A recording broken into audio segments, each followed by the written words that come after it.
Welcome to another episode of the Career Keynotes podcast with Tincup and Gardiner, where William and Andrew chop it up with respected Silicon Valley talent acquisition and HR leaders to get the real story behind their career journeys, along with an insider's view of how companies engage with candidates. Let's face it, these days, finding the job, much less nailing down an interview, is not easy. This is a rare opportunity to learn firsthand what companies are looking for in a candidate and the best ways to engage with them. And now, here are William and Andrew.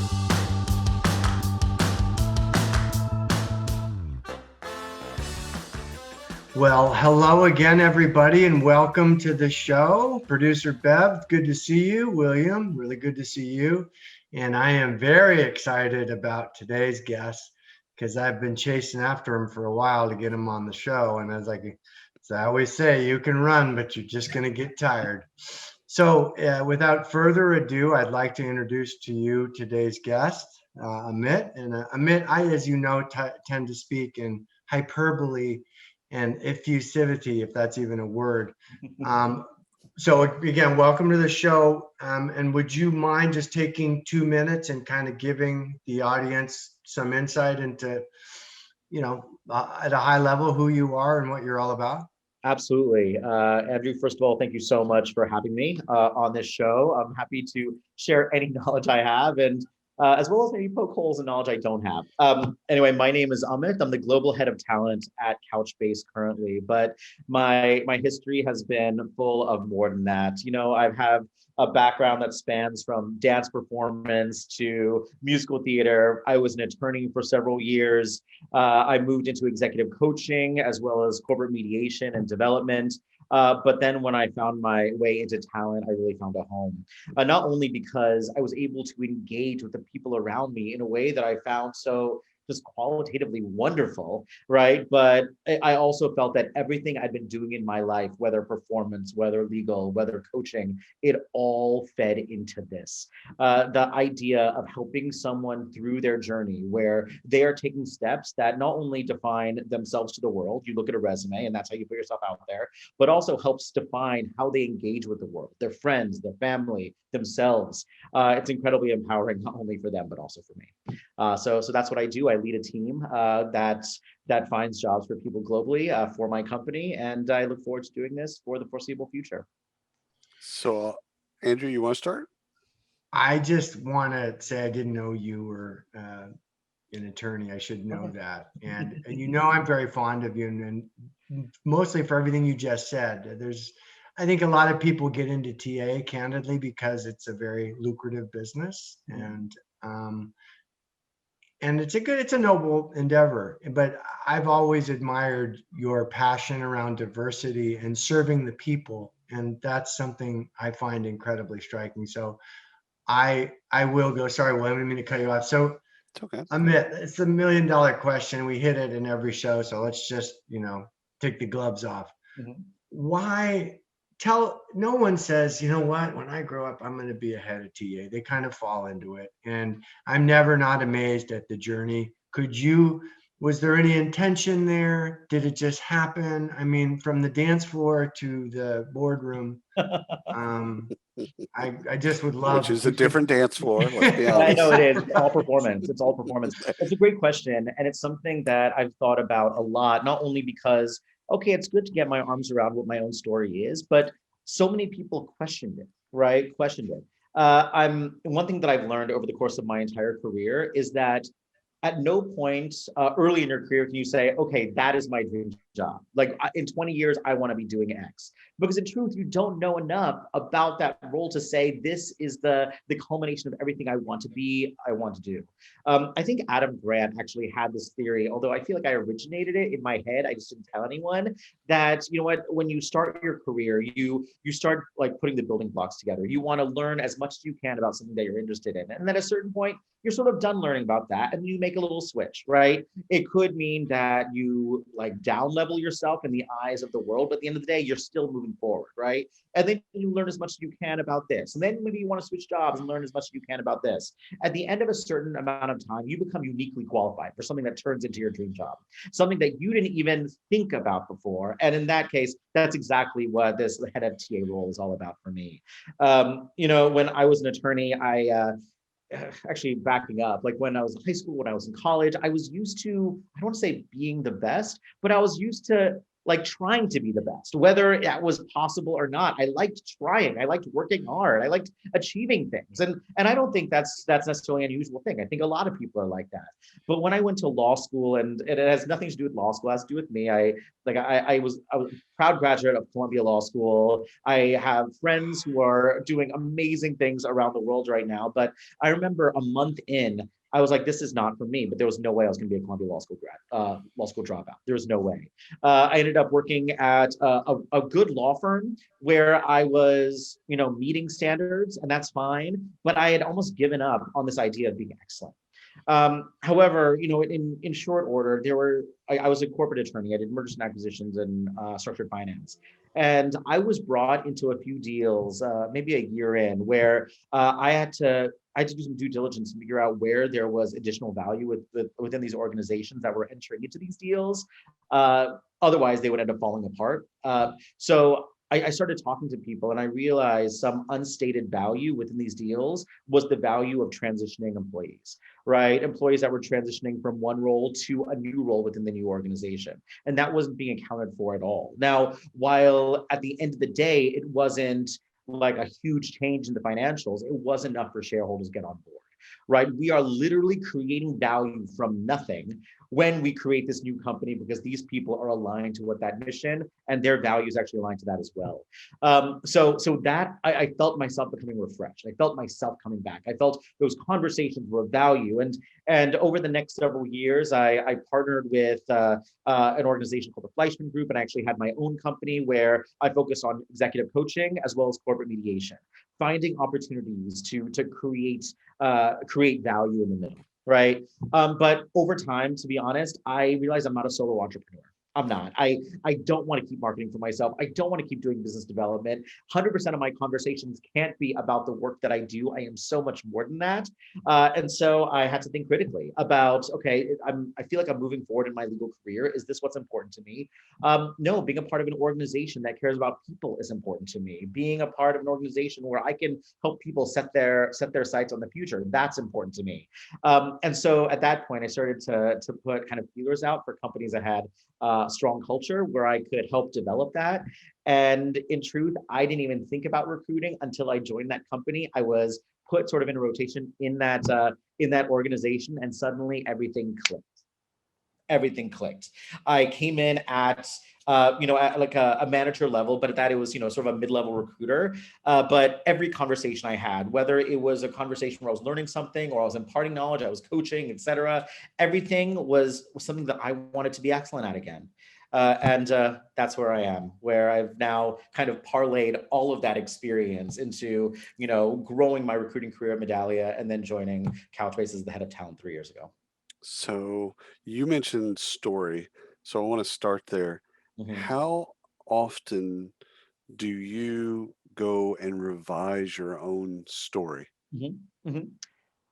I wouldn't say all the time, but when I first started creating that story, I did it all the time. And Right. not only did I do it all the time, I also practiced it, right? Because sometimes it's not just about the story, it's about like, what do you want to take from that? What's actually Right. important to you, right? There are so many indicators in a story that other people will put their own assumptions on. Right. And if you're telling your own story, and now this is incredible, I feel like incredibly pertinent to anyone looking for a job or anyone trying to explain to someone why they're a great candidate for X and Y job.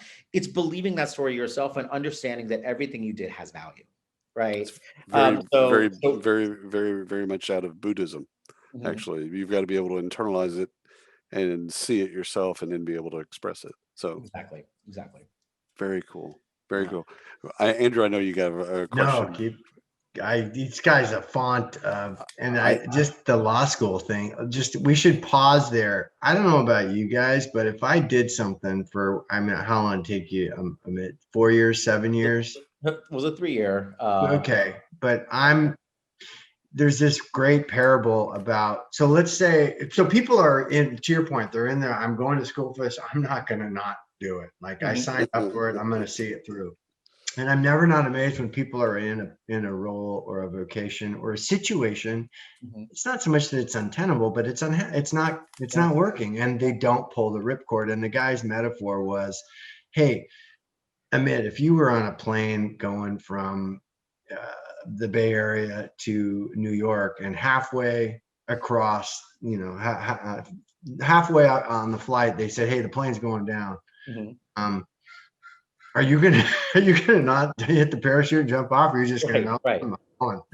So good for you, because it takes guts and courage to do that. And I think if your viewers or listeners, find solace in the fact, I saw the light go on in your head when you said, I arrived, it clicked. That's when the magic happens. And so if nothing else, that's a key takeaway. And I don't know about you, but I leaned in when you were saying that. So William, go ahead. I don't want to hog the show. No. You're doing great. Pros and cons of being a lawyer as a recruiter, because you're a fascinating, you're a fascinating being. And I only know like 3 of you. So, but more and more. I remember when I left the law, and I was thinking, okay, in the back of my mind, what my law school colleagues would have thought about that was sort of in the back of my mind. I'm like, what would they think when I go back for reunions, etc. I have gotten more conversation of were you able to do that than anything else. No one questions why I'm no longer an attorney. No one's like, oh, well, you were on track. Like, you were an attorney for this many years. Like, why aren't you doing that anymore? No one asked that question. People want to know, how do you parlay that into something else? And I feel like having a law degree, in truth, it does teach you how to think and to write logically, etc. And that's all good. That's all fine and good. And I feel like it helped me in ways when I'm communicating with folks, both executives and junior folks alike. But there is, this is sad to say, an arbitrary sense of legitimacy that I feel like I get when speaking to people from all walks, right? Where it's like, look, you know what? I understand that you may be more senior than me. You have a ton more experience than I am, but let me speak to you as a societal equal. Right. And that helps break down barriers. I also think that my goal here is to help an organization succeed. Right. And so I think when I was actually hired for this particular role, I've never known anyone saying that, oh, we want someone who used to be an attorney, we want someone who is a coach, and we want someone who's a recruiting leader. And I'm like, well, there's one of us. And here you go. So I'm glad I could oblige. But in this particular case, that's what they were looking for in order to really build an organization to the future.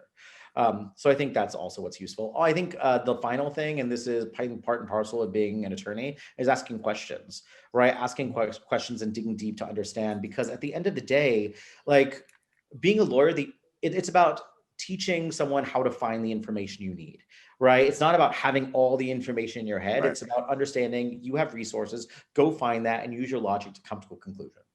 Love it.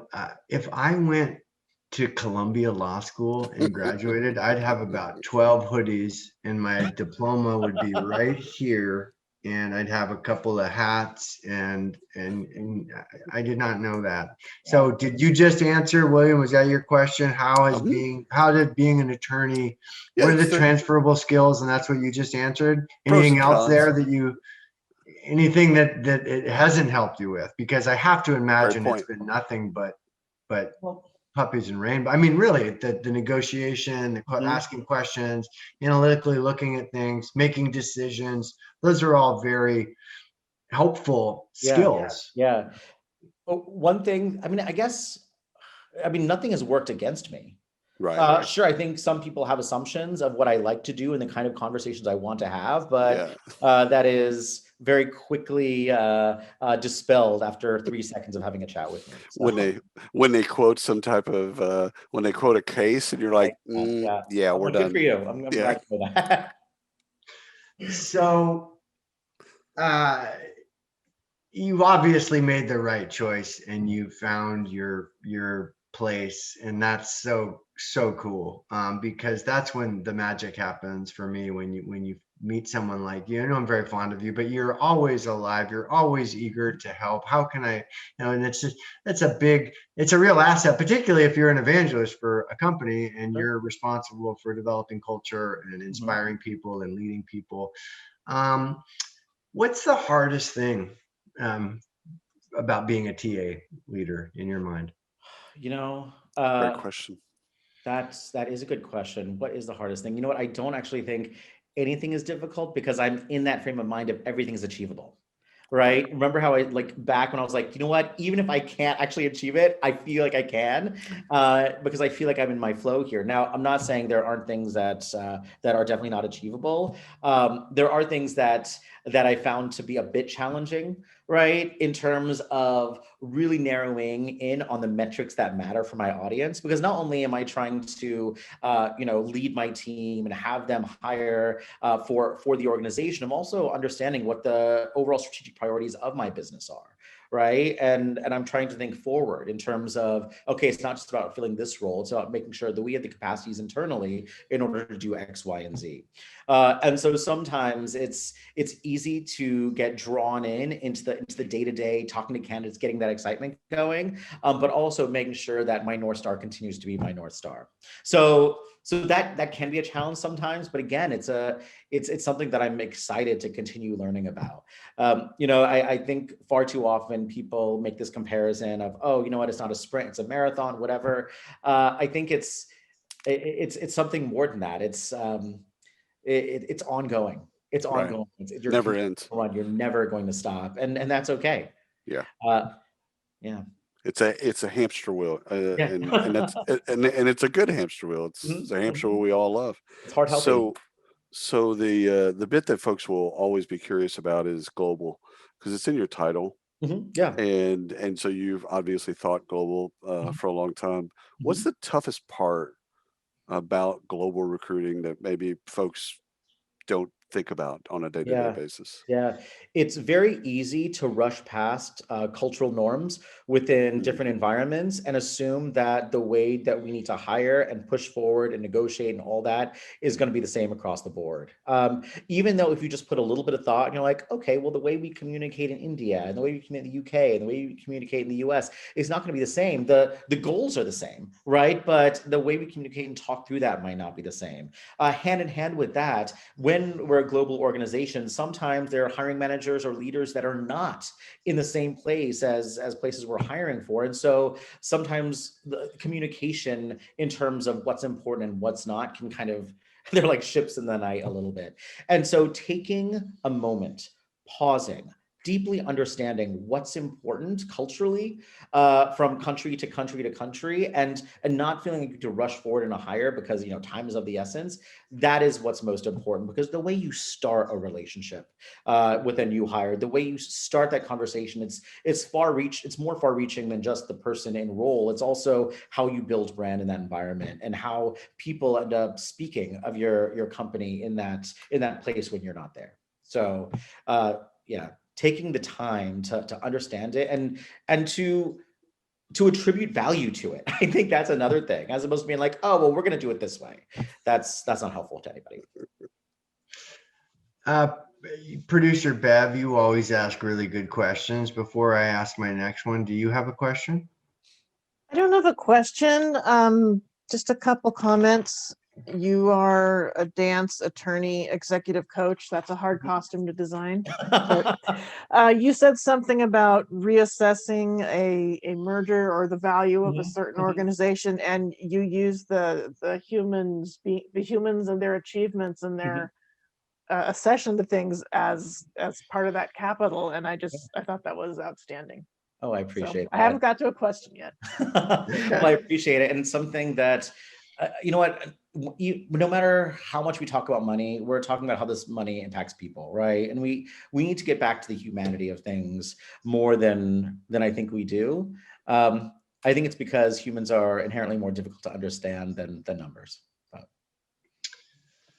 Man, so one of the charters or missions of the show, Amit, is to let the people know that there's someone not unlike you on the other end, making these decisions, and something that comes very easily to you and naturally. It's like in your DNA is how effusive you are and how friendly, and you're just so well suited for it. And it's just more of an observation along the lines of what producer Bev said. It's that I know a lot of TA people, Amit, and some of them, the higher level ones, it will take your soul. That's like, hey, we got to fill these open positions. We need butts and seats. You're going to make chicken salad out of chicken feathers, and no, you can't have any mayonnaise.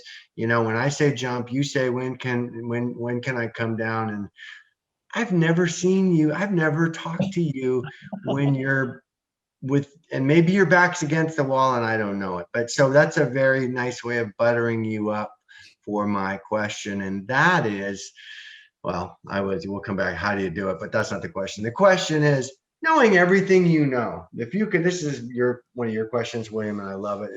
If you could go back to pre-law, love to hear. I mean, we don't have time, and maybe you'll have to come back on the show. But why you chose law? My guess is someone told you it was a good idea, or maybe you thought it was a good idea. And I love that you were willing to try and succeed and not fail, but learn and then move on and get the transferable skills and move on to the next thing. That's huge. But going back to your younger self, what would you tell someone that's like thinks they want to be a head of TA or they're just a recruiter and they want to up their game? Or if you could go back and tell yourself, now that you know everything you know, what would you tell the pre-Columbia Law, Amit? I would say think critically about what your idea of success is right now. I mean, I'm not saying that don't plan for the future. Of course, plan for the future. But when you think about success right now, what does it look like? What does it feel like? Right. And I don't think, to me, like success at that point was, learning about things that I didn't necessarily care about. Right. I think I was thinking about what does success look like to other people and how should I get there? I mean, I did well in college. I took my LSATs, I did well at those. And so all the indications that I would be successful, again, it's something that other people labeled as successful was true. And so I went in that direction. It's never too early to take ownership of your own idea of success. This is not saying you can't change your mind. You can change your mind all the time. I celebrate people changing their mind. I change my mind, right? But in changing my mind, it's not taking me out of the equation. You know what? Some people think that when you change jobs, you're starting from like square one. No. You lived your entire life of experiences. You might be going from 100% to like 91%, but then all you need to do is just learn a few tactical things in order to change that position. You're bringing a wealth of expertise and experience that goes beyond what you were technically trained to do. So yeah, I think that's what I would tell myself. Now, in terms of how one actually assesses that idea of success, I think it would be different depending on who you are and how you've afforded yourself that in the past. But yeah, that's what I would tell myself. I love that the lens in which other people view your success. That's great. And the lens in which you look at your own success. Mark that. That's just genius. Mark that. Mark it, producer Bev. Everybody leaned in. Yeah. Amit, I am now giving you a wand, a magic wand. It looks like a pen, but it's not a pen. A magic wand. You can fix anything in TA. What would you fix? Ooh. Gosh. Oh my gosh. Where do I start? Where do you start? No. Remember, we only got. You know what? I could talk about a lot of things, but I think for maybe your audience as well as what I always just get so frustrated with myself and my team, and they get frustrated with themselves about, is the capacity to have enough time in the day to reach out to absolutely everyone that applies, everyone who has put themselves out there, and give them some feedback so that they can move forward having benefited from that interaction. You know what, Andrew, I remember you invited me to be on a panel at Witty, right? And I remember one of the things I said there, it was in response to an audience member who said, you know what, sometimes recruiters don't get back to me. And I said, I want to apologize on behalf of all recruiters. We absolutely do care, but there are hundreds, sometimes thousands of people that we want to talk to, and there isn't enough time in the day. And unfortunately, there aren't systems that allow us to make sure that we get get every little thing, that we get every little conversation, we get every piece of feedback. But I know that the intention and desire from recruiters is there. You wouldn't be a recruiter unless you actually liked people, right? And the value of providing feedback, positive feedback, or really providing any feedback with positive intent, it's absolutely vital. And I wish there was enough time in the day to actually make that happen. So yeah, I guess I would love that. That's a great one. Go ahead, Andrew. I'm sorry. No, Amit, like you know, this is again why I wanted you on the show. You didn't say, and you could have, to your point, we could talk, you could have said diversity, you could have said lowering cost per hire, you could have said making anything. But just that little thing, it's a perfect segue for us to go to the the focus on the because I think there is a perception, oh, they're just sitting there, there's another one I don't have to get back to. You really do want to, and you're not just saying cliche and perfunctory, like you're turning yourself inside out to do it.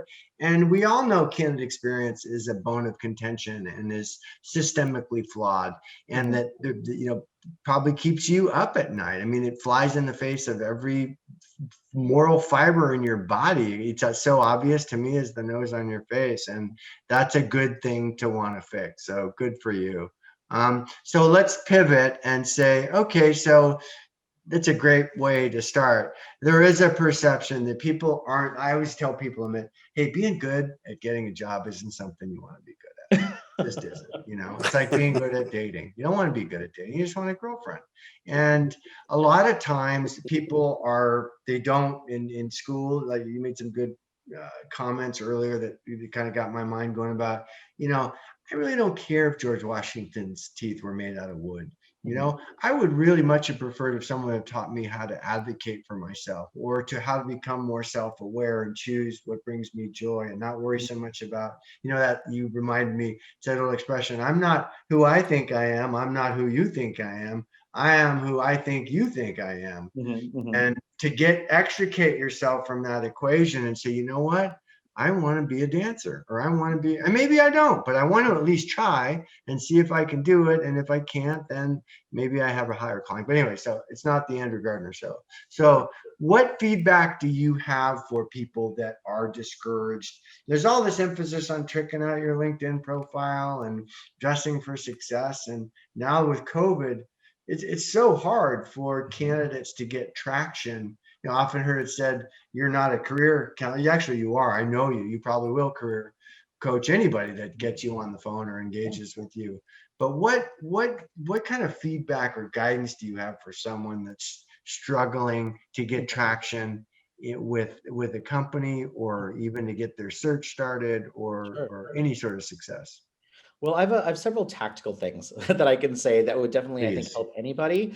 So first of all, when you're setting up any particular searchers, you got to set yourself up first. And William, when you and I were talking about the story idea, get your story together, get your narrative together. No one is going to say that you have a jagged resume. That used to be a phrase back in the day. No one will say you have a jagged resume if you're able to thread like yourself through it all.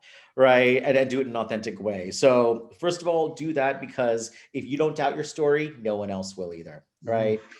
So that's the first thing. Second of all, now this is just tactics, right? Tactics are good. Yeah. When it comes to tactical, applicable stuff is timestamp. Sure. So, I mean, at this point, if you're applying, I'm just going to say to a tech company, right? Because I mean, that's my world right now. And I think every company has their own version of this. But when we think about how we the sources by which we hire people, our statistics are around this. Around 15% of our hires come from inbound applications. Around 35% come from referrals. Around 30% come from sourced, when the recruiters actually go out and find people. And the rest are through maybe agency, internal transfers, university, right? We have a few university programs, but we're going to continue to build those. But the point with all of that is saying that, okay, so most of the applications that come in are through are the inbound applications, right? But only about 15% of our hires come from that. There is a huge difference between, handling, let's say 1,000 resumes for 15% of our hires versus 200 resumes for 35% of our hires, right? So when someone comes in as an inbound application, they applied online, sight unseen, et cetera. It's an unfortunate truth, but recruiters are looking through each resume and filtering people out, as opposed to finding opportunities to filter people in. Therefore, if you are planning on applying for a role, I would say that the best thing you could do for yourself is get yourself referred. Now, the best thing about referral programs that I'm aware of anyway is that it's not a prerequisite that you know the person who's referring you. In fact, there's a little checkbox in our referral forms that say, don't know this person. That's totally fine. The employee is still incentivized to bring someone to the table, and the recruiter or the hiring manager is incentivized to say, not incentivized, but will know that statistically, it'll be more effective to screen someone in from that methodology than screening them out. You'll end up having an employee who gets a little bonus, is happier, is retained longer, and then you have someone who at least has been vetted just a little bit. So you know what, if there's a specific team that you want to work on in a specific company, go on LinkedIn, find someone who works in that group, who works in that team, send them a quick note, maybe ask for a conversation, and then ask for a referral. It is no skin off the employee's back, and they'll be rewarded if you win. I love that. Yeah. So I want to ask you about candidate insecurity. Sure. And your best advice for candidates, because they're looking to thrive. Like most candidates, they're looking for an environment where they can thrive, where they feel like they can thrive. And you've got hiring managers, recruiters, and candidates. What's your best advice to kind of set that table up for them to have less anxiety or insecurity about whether or not they'll be able to thrive on the job? Yeah, I hear you. So I have several comments to that. First of all, I think with the insecurity that comes from interviewing and having that bleed over into insecurity and whether you can do the job, understand that when people are interviewing you, it's because they desperately need someone to fill that role. Not because, oh, you know what, let's provide opportunities for people and see what happens. No. Most of the time, I mean, outside of the beginning of the year when we, build the plan for the rest of the year, if a hiring manager comes to me or an executive comes to me in the middle of the year and is like, hey, we need to hire for this role, can we open up a rec and get things going? It is because 3 months ago, they realized they desperately needed someone and have finally gotten around to being like, oh no, you know what, this has become an untenable situation. Let's throw money at this problem and let's hire someone. So people in-house are feeling that desperation. So you should understand that you have power going into it. If you have gotten to the point where you're at a hiring manager screen, it's because you have been your resume has been looked at, you've been validated, and you are moving forward to talk about what you can do. All right. Understand you have power there. Another thing is that it's both an interview technique, but it's also a way for you to really understand. Ask questions about the things that you're insecure about, right? Have the hiring manager and the functional interviewers actually speak to you about their own experience, because in that you'll be able to understand their own humanity. Also, at the same time, people love talking about their own experience. You'll end up having the interview will probably end up going better than you thought it was going in, because the interviewer was able to connect with you and was able to understand you and was able to see themselves in you just a little bit, right? In terms of that experience, that fear, that trepidation. Another thing, the third thing I think is really understand what the company's values are. Now, I have been so fortunate to have worked at 2 companies where culture was everything, Medallia and Couchbase. In my first few years at Couchbase, and this was actually in my first month in Couchbase, I was thinking, okay, what are our values, right? I knew that people valued each other. I knew that family was important. Family, however you choose to define it, was important. I knew that people thought customer first, all these things, but we didn't have a way to put it into words. And then Chris Galley, who's our chief people officer, really just spearheaded this entire global project to not have the company espouse our values on our people, but actually excavate our values from stories from our employees and what we've experienced. And if you feel like that, for example, at a company like Couchbase or Medallia or whatever, that you actually align with those values, that brings you farther than you think, right? Because it's an honest reflection of not only who we are, but also aspirationally who we want to be. So there'll at least be alignment on that journey. Wow. I mean, the biggest take, those are all great answers. Amit, but the biggest takeaway for me and viewers or listeners is he's saying, we want to hire you. We're looking for you. And the easier you make it for us to engage with you. And I understand, because it is hard. You're nervous. You want to make a good impression. You don't want to make a mistake. So you show up that way. And what you're inviting people to do is don't just get your story straight. Your story is your story. That's so true. And by the way, you're owning your story is super important. It's back to that. I think you said this. Someone said it that I have a lot of stock in, said, you're not trying to see. A candidate shouldn't be worried if you believe what I'm saying. They want to know if I believe what I'm saying.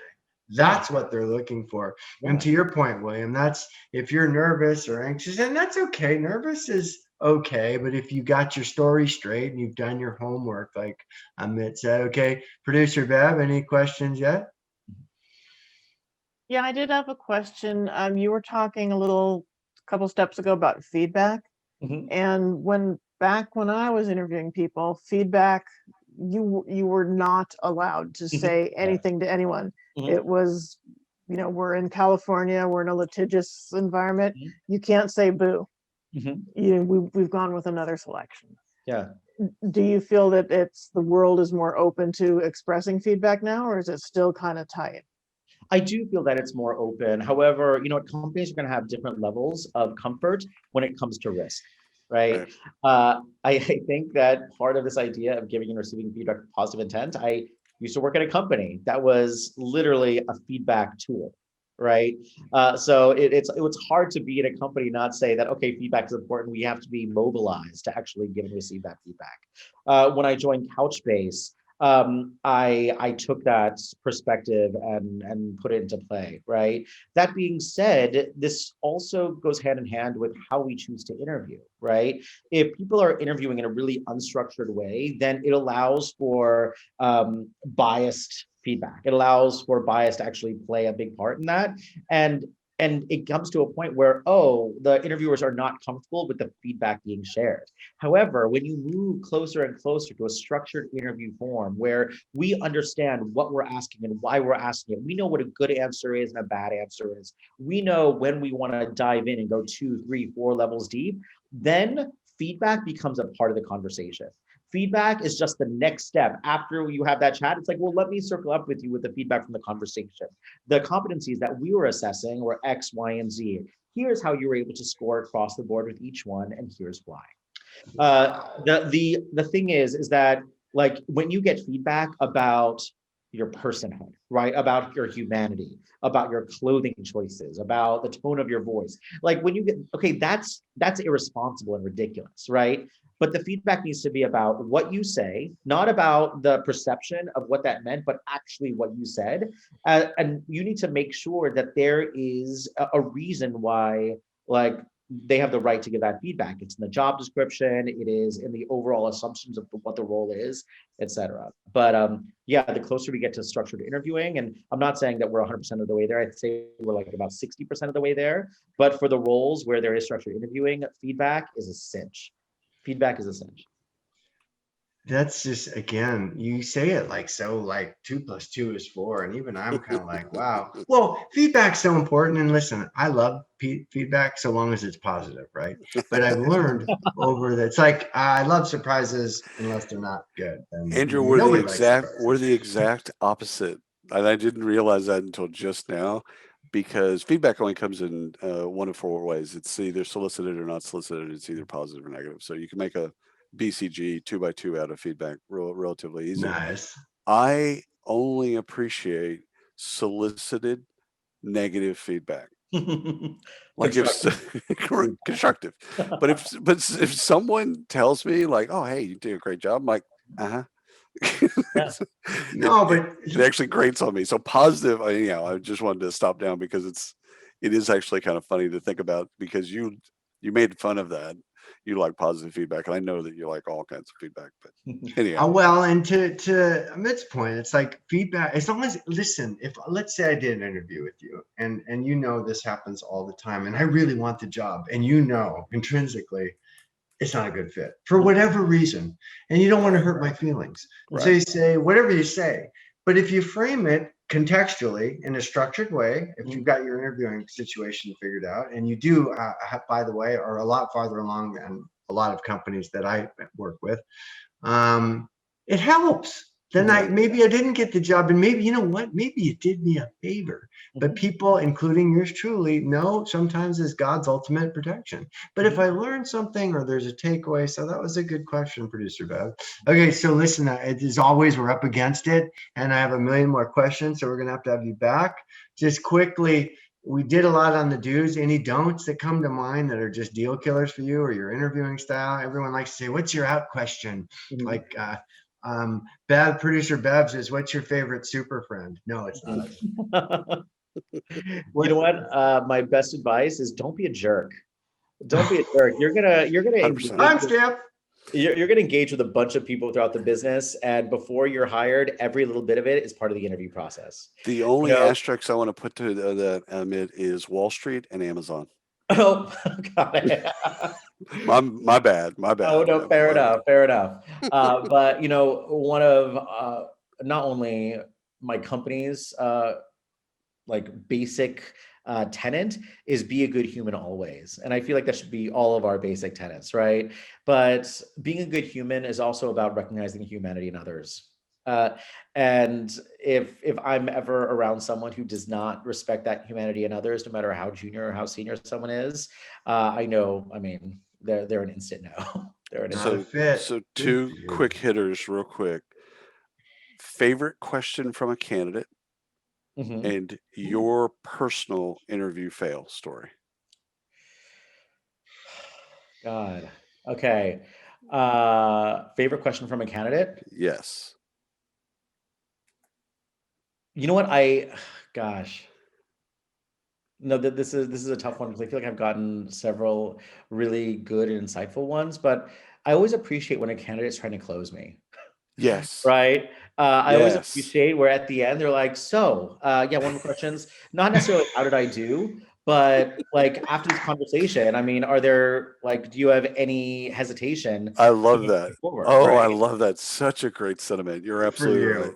Yes. Yeah, I mean, because at the end of the day, it's like, all right, not only are you curious about how this went, and I appreciate curiosity, right, but you also have your eyes like set on the target. You're looking forward. You're like, I am not here to leave you with an impression that I don't do what you want me to do. I am here to give you every opportunity to learn more about me. So I think generally like that's what it is. I in conversations with candidates, I have a very easy, I feel like generous style almost. So I feel like I always go off on tangent with my candidates, talking about life, etc. We of course get down to the nitty gritty, but I've been able to have candidates share a lot with me. When it comes to my own personal, you can go back to high school if you need to. It's all right. Personal interview fail. It's probably haven't been too many, so you know what? I feel like I'm pretty good. I'm pretty good at the interview process, but I think it's when, and I'm not going to tell you like what I was interviewing for, but it was for a TA position, and I was not familiar with the subject matter of the target personas that we would be needing to hire. And so as opposed to being like, all right, well, I'm not aware of that now, but here's what I would do to find out. I just started making stuff up. I just started, I started just like reaching out in like the sky and grabbing words. And I was like, and I felt to myself, what am I doing? What is this? None of this makes sense. And I felt the interviewers start to kind of not necessarily look around, but mentally try to figure out like where I was grabbing these words.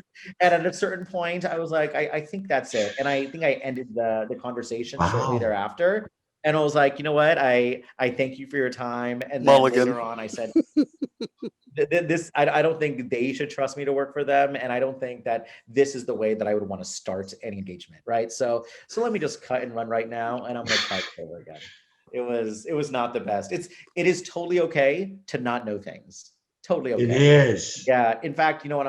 I just spoke to all of our engineering hiring managers in one big meeting, and I was suggesting to them that, look, like, let's tighten up what is actually necessary in these roles and what we're interviewing for, and let's understand very clearly how much they have to learn once they get on the job. And one of our hiring managers, who is overseeing one of our toughest roles to hire for, he said, yeah, they learn 99% of the work on the job.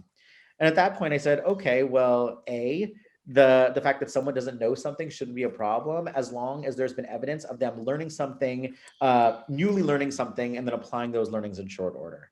So yeah, it's never a bad thing to say, I don't know, as long as you have your sights set on how you will know. Amen. The only thing I know for sure is that I don't know anything. And I mean, and I've kind of gotten to the point, I stole this from Tom Bilyeu, is I don't want to be right. I just want to get it right. And if getting it right means I don't know, because you're so authentic, Amit. You're so, and you invite authenticity and vulnerability. Vulnerability is the first thing we want from other people, and it's the last thing we're able to give. I have a million more questions, but time is short, and I know you got a dip. So I think you covered pretty much everything we could possibly cover. If you want to close with your most funniest awkward HR story, I mean, William, the one with the bad interview was pretty good. So, but if you've got something that you want to leave us with that we use as clickbait, then everyone leans in. Yeah. You know what, the thing is, I don't know if I have one, because everything that I've been embarrassed by has been sort of celebrating either my humanity or someone else's humanity, the ability to just be a fool and to move past it. Okay. So I don't know if I have one. I'll think of it, and if I come back to your show, if I'm invited back, I'll be sure to be All right, well, let's tap out. And that's a good, that's a great way to leave it, because I think that's part of your charm. And I mean that, and it's the highest compliment, is you're so approachable. You've been nothing but lovely at every interaction for me. And I'm sure I can speak on behalf of producer Bev and William. So grateful for you. How can people get in touch with you? I mean, I have a feeling your LinkedIn profile is probably going to get a bit of a pop. Well, on that and then your lovely post from today. But how can people get in touch with you, Amit? Well, just ping me on LinkedIn. I mean, I'm on that all the time, and so it seems to have been the best way of getting in touch with you. Now, please forgive if it takes a little bit before I respond, but I do work through it. I do work through it for sure. Thank you so much. I mean, I really appreciate you taking the time to do this, and everybody, here you go. Another great episode in the can, and we'll leave it there. We'll see you next week, everybody. Thanks. Thanks so much. Bye. Bye. Thanks for watching this episode of Career Keynotes. For more killer content, please like and subscribe to our channel.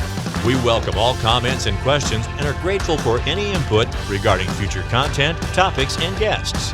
We look forward to seeing you on the next episode.